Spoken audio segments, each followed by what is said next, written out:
আমি একটা জিনিস এদের বলে দিই, এই বিজেপি রাজ্যের নির্বাচন কমিশন মানি না, কেন্দ্রের নির্বাচন কমিশন চাই। ভাই, কেন্দ্রীয় নির্বাচন কমিশন দিয়ে তো 2021-এও ভোট করেছো, কি হয়েছে? পারোনি। কেন্দ্রীয় নির্বাচন কমিশন দিয়ে এবারও লোকসভা নির্বাচন করেছো 2024-এ। তৃণমূলের সিট বেড়েছে, বিজেপির সিট কমেছে।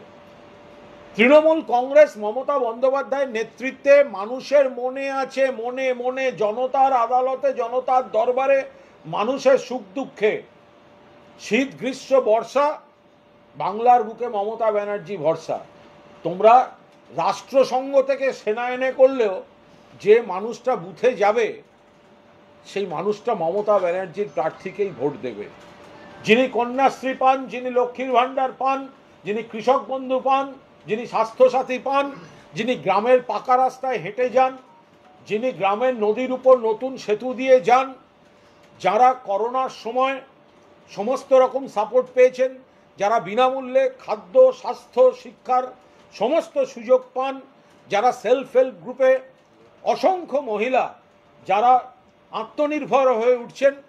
ভাই, ভোটের দিন একটাই মুখ মমতা ব্যানার্জি, একটাই চিহ্ন ঘাসের উপর জোড়া ফুল, একটাই দল তৃণমূল কংগ্রেস। 2026-এ চতুর্থবারের জন্য মুখ্যমন্ত্রী হবেন মমতা বন্দ্যোপাধ্যায়, এবং বাংলার বিধানসভায় বিরোধী দলনেতা পদটা থাকবে না, কারণ আনুষ্ঠানিক বিরোধী দলের স্বীকৃতির জন্য যে সংখ্যার বিধায়ক দরকার হয় বিজেপি এবার সেটা পাবে না।